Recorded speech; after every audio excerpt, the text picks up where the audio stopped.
El sufijo dia significa algo como a través. Por ejemplo, yo digo diámetro es la línea que atraviesa el círculo, ¿verdad? Si hablamos de diablo, es el que se atraviesa. ¿En qué? Entre Dios y nosotros. Por eso el diablo tiene esa función de entorpecernos nuestro camino hacia Dios. Como dice Monseñor Munilla, el diablo no puede nada contra Dios. Véase, por ejemplo, las tentaciones de Jesús en el desierto. Pero como no puede contra Dios, va ahí donde hay una imagen de Dios para arrancarla. Y donde hay, de una manera preeminente, una imagen de Dios en la creación, en el corazón del hombre. Por eso, en el día de hoy, en nuestro Veamos, en el cual os damos la bienvenida, queremos precisamente tratar este tema que nos propuso Nakari de Venezuela. Y el tema es el siguiente: la influencia del demonio en la Iglesia. Veamos.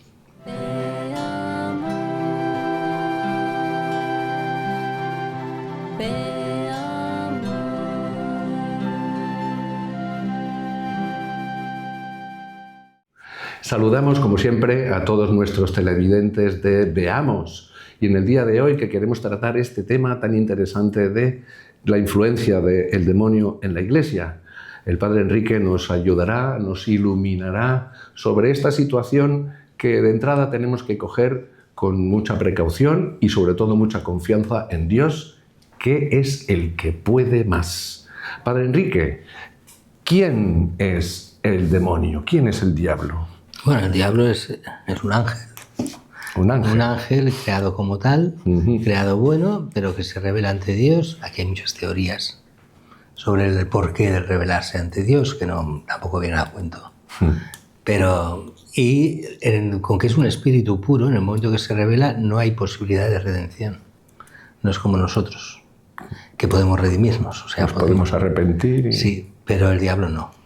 El diablo, una vez que se ha puesto contra Dios, está contra Dios.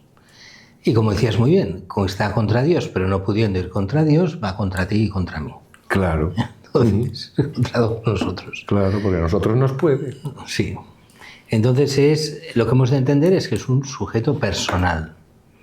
Quiero decir, no es como algunos piensan que es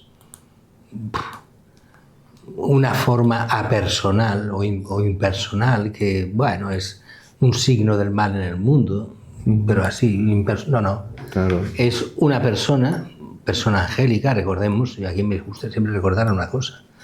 La palabra persona, en origen, no se hizo para las personas humanas. Se hizo para definir a Dios. Dios es uno solo, pero en tres personas.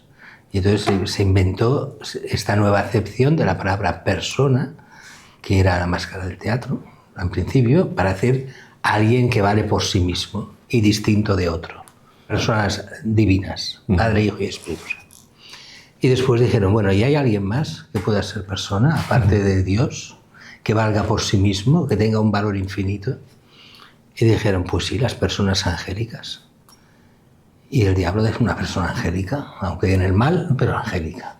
De hecho, esto que nos dice el Padre Enrique queda muy claro desde en el Evangelio hasta en la práctica de la Iglesia, porque el mismo Jesús, el mismo Señor, en los Evangelios tiene diálogos con el demonio. Hay unas situaciones realmente directas, ¿no? Y además, por ejemplo, esto también vale la pena notarlo, cuando el Señor nos enseña el Padre Nuestro, hacia el final, que dice, y líbranos del mal, esa es la traducción al español. El original griego, el Señor, bueno, dice a sus apóstoles, mas líbranos del maligno. Sí, en realidad, Benedicto XVI nos dice que se puede traducir de las dos formas, mal y maligno, y tiene los dos significados. Nos libre del mal, pero nos libre también del maligno. Claro, pero si uno dice maligno, también puede decir del mal. ¿Por qué? Porque el maligno nos procura una serie de consecuencias malas. Sí, pero así todo hemos de estar un poco atentos a que no todos los males provienen del maligno. Nosotros, aunque el maligno puede tentar y puede actuar, a veces no lo necesita. Ya lo hacemos solos, ¿eh? Sí, ¿verdad? Sí, quiero decir que a veces es demasiado fácil dar todas las culpas al maligno, cuando muchas veces es culpa nuestra.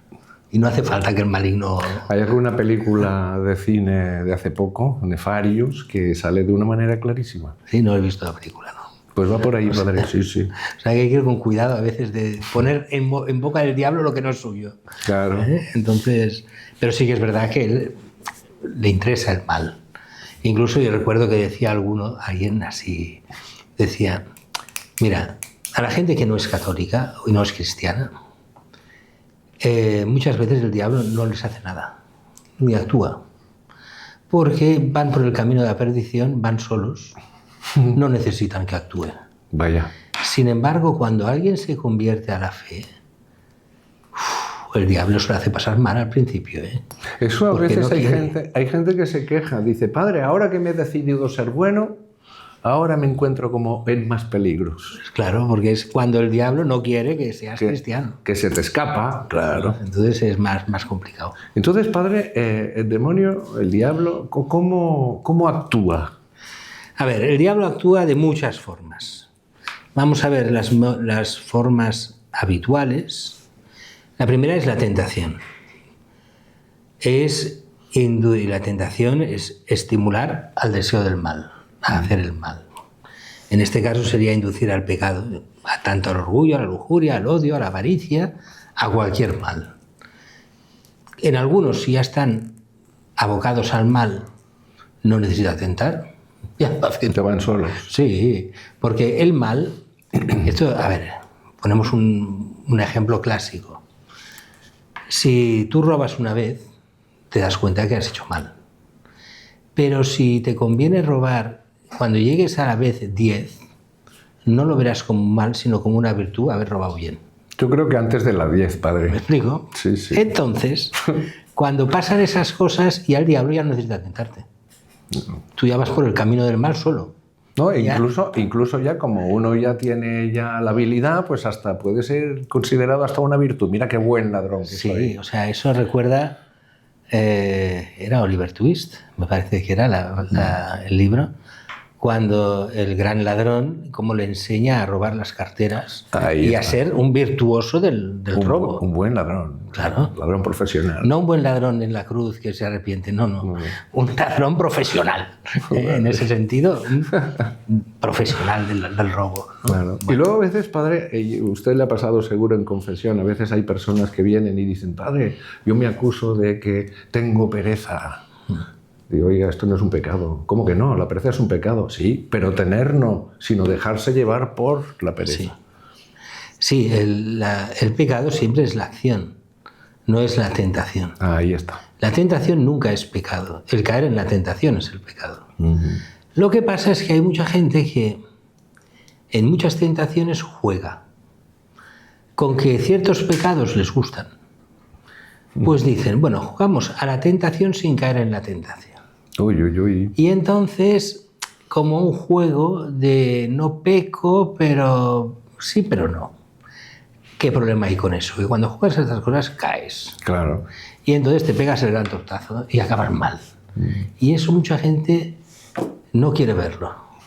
Quiere jugar al sí y al no. Y entonces hay muchas cosas que o cortas con la tentación en el primer momento, cuando te viene, o acabas dejándote llevar por ella. Claro. No, si yo controlo, que no controlas. Ya verás tú. Me explico, no se controla. Entonces, si nosotros decimos yo soy fuerte y controlo, acabamos mal.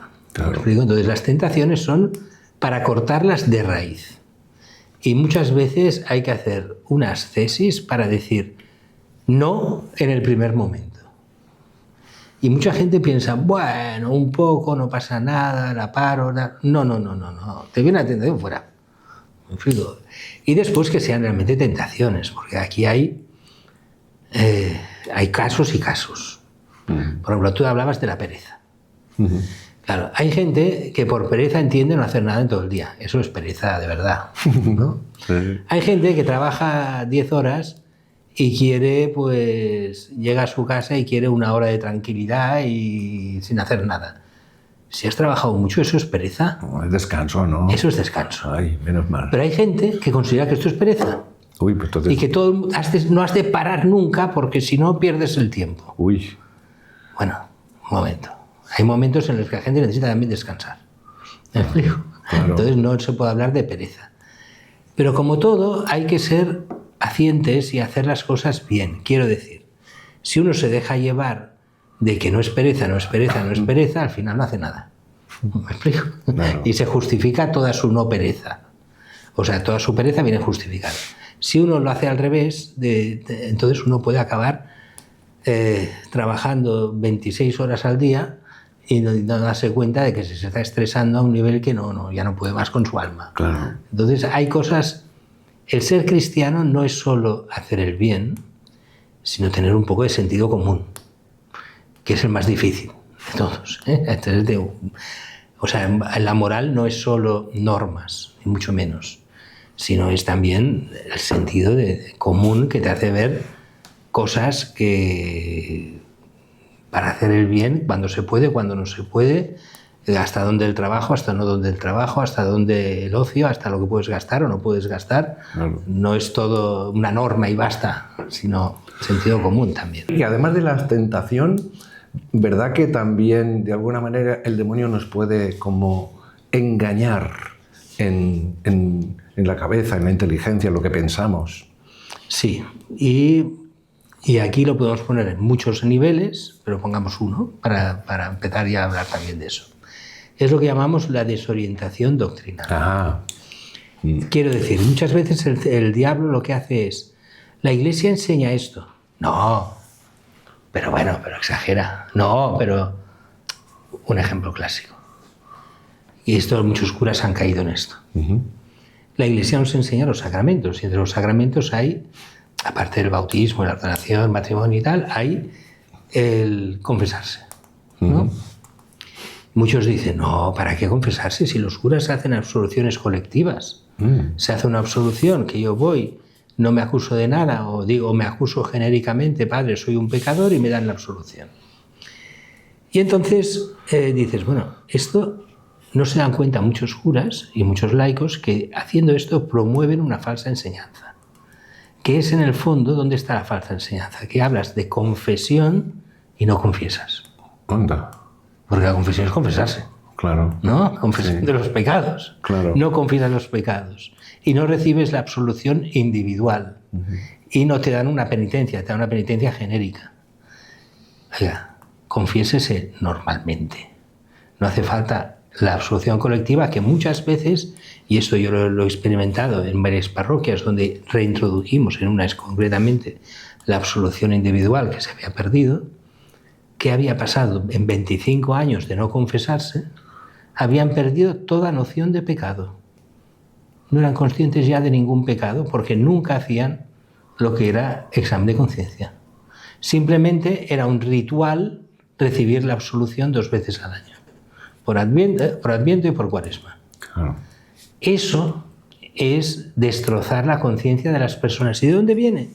De una desorientación doctrinal, de promover falsas enseñanzas o de un relativismo o de herejías que confunden a los fieles, que hay auténticas herejías muchas veces en muchos curas. Claro. Que dices, oiga, que esto no es así, que usted predica un Cristo que no es el Cristo auténtico, usted predica unos sacramentos que están tergiversados, usted predica una iglesia que no es la auténtica. Entonces dices, bueno, ¿cómo se salva esto? Pues el cristiano y el cura está subordinado a enseñar lo que enseña la Iglesia. No, la doctrina no es mía, es de la Iglesia. Uh-huh. Claro que cada uno pone un poco de acento más en una cosa que en otra y eso nos sale sin darnos cuenta. Pero siempre diciendo lo que dice la Iglesia. Cada uno con sus matices y sus acentos, pero enseñando lo que enseña la Iglesia. Y eso cuesta a muchos de entender que el diablo le interesa no enseñar lo que enseña la Iglesia. Entre las tentaciones a Cristo está la mentira del diablo, que quiere decirle a Cristo que haga lo que no dice la Escritura, pero citando la Escritura. Claro. Entonces dices, no, eso no es la doctrina de Dios. Es el diablo que se aprovecha de la Escritura para dar otras interpretaciones a la fe auténtica. Por eso no me vale que en nombre de Cristo se enseñe cualquier cosa, Claro. sino que se ha de enseñar la verdad que enseña la Iglesia. Pero hay más maneras de actuar del diablo. A ver. Por ejemplo, ¿qué le interesa al diablo? La división y el escándalo. Claro. Entonces, cuando se fomentan cismas, rencores, cuando se rompe la caridad, cuando se crean grupos totalmente exclusivos, cuando se separan unos fieles de otros, cuando hay unos sacerdotes que quieren separarse de otros porque quieren una iglesia diferente, es un cisma. Claro. Todo eso le va muy bien al diablo, porque separa de Cristo. O sea, cuando dos curas hacen cada uno su iglesia particular, o una o las dos no son de Cristo. Claro. No sabemos si es una o las dos, pero Claro. alguna allí falla. Entonces no puedes. Este cisma, este romper la iglesia, este hacer iglesias separadas. Otra cosa es matices en la iglesia. A mí me dices, mira, es que yo tengo una espiritualidad más carismática y el otro la tiene más de no sé qué. Y a uno le gusta más unas formas y a otro le gustan más otras formas. Pero estás en la misma iglesia, ningún problema. Cuando lo que te gusta es un estilo y abominas el otro, entonces te estás convirtiendo en una secta. Yo puedo decir, por ejemplo, yo no sería yo por gusto. Los carismáticos, pues bueno, es un estilo que no me va. Pero reconozco que hay gente muy buena carismática y que lo hacen muy bien. Y santa. Y santos, ¿de acuerdo? Si yo empezase a despotricar contra los carismáticos porque no son de mi gusto, estaría haciendo como un cisma dentro de la iglesia y separando a unos de otros. Claro. Y entonces yo tendría que decir, estoy haciendo un daño inmenso a la iglesia. Es diabólico, es diabólico. Claro. Porque eso, el diablo le encanta eso. Que unos se separen de otros, que unos acusen a los otros. Claro, si hay que acusar en alguna verdad para que haya un cambio positivo, pero cuando la acusación es por unas envidias, por unos odios, por unos a mí me gusta esto, no me gusta lo otro, y entonces voy contra el hermano, esto es diabólico. E incluso, padre, alguna vez alguna persona viene, ya no a la confesión, pero a la devoción espiritual, diciendo, ay, es que me encuentro frío, parece que no tengo suficiente devoción, estoy en misa. Y esto puede ser también una acción del demonio. Bueno, ahí entran dos factores diferentes. Claro que al demonio le interesa que tú te apartes de Cristo. Entonces, si tú estás frío, es más fácil que te apartes. Claro. ¿Digo? Eso no hay ninguna duda. Pero a veces no es culpa del demonio, es culpa tuya, no tuya, del feligrés, de la persona que... Claro, si yo digo, empiezo a pecar en 1000 campos diferentes y no me arrepiento. Mantengo la misa el domingo y mantengo una dirección espiritual, pero cada vez está más lejana de lo que realmente vivo. Y vivo lejos de Dios, pero solo mantengo unos actos de piedad, pero mi vida está lejos de Dios. Y de repente me doy cuenta de que me he separado de Dios. ¿Qué ha pasado? Te has separado de Dios, cambia, vuelve a Dios. Oh, pero es que no noto nada. Claro que no notas nada. Otro caso sería muy diferente, pues el caso de Santa Teresita o San Juan de la Cruz, la noche oscura del alma. Pero no estamos hablando de esto. La noche oscura del alma es de aquellos que han vivido realmente la mística auténtica de la Iglesia y sufriendo muchísimo por la Iglesia, y llegan a un punto que Dios les pide ese último grado, que es el no sentir absolutamente nada y vivir desde la fe. No es nuestro caso. No sé si me explico, ¿eh? Pero eso sería otro caso.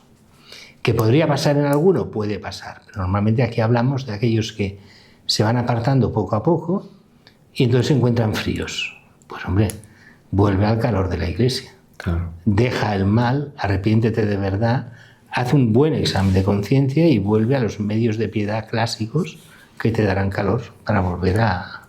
Y si hace falta, hace unos buenos ejercicios espirituales y cambia un poco de vida, y a lo mejor tienes que dejar algunos pecados que estás haciendo y que no te quieres ni presentar al confesor o al padre espiritual, claro. No se lo estás diciendo. No sé si... Sí, perfectamente, padre. Muchas gracias. Se nos acabó el tiempo. Nos han quedado muchas cosas en el tintero que ya otro día, con permiso del padre Enrique, recuperaremos porque ha sido muy interesante. Y quisiéramos también hablar, por ejemplo, de cómo nos podemos defender o cómo podemos destapar estos engaños del enemigo, ¿verdad? De todas maneras, para despedirnos en el día de hoy, pues les propongo un pensamiento muy interesante que dice lo siguiente. Solo hay una persona humana a la cual Dios ha prometido la victoria segura contra el demonio, la Virgen Santísima. Ahí tenemos nuestra gran defensora, porque el demonio con nosotros no tiene, por decirlo de alguna manera, ni para empezar. Conoce nuestras debilidades, nuestros pecados, este mundo interior, ¿verdad? Lo conoce perfectamente. Pero con la Virgen el demonio no puede. Por eso les invitamos también a ver estos espacios de formación tan interesantes que tenemos en esta web de Nazaret TV, donde encontraréis formación e información. Y como siempre os ofrecemos este correo electrónico, veamos.nazarettv@gmail.com. Y como siempre, acabamos de la mejor manera que podemos acabar, con las bendiciones de Dios. El Señor esté con vosotros. Y con tu espíritu. Dios bendiga a Dios Todopoderoso, Padre, Hijo y Espíritu Santo. Amén. Glorioso San José. Ruega por nosotros. Ave María Purísima. Sin pecado concebido.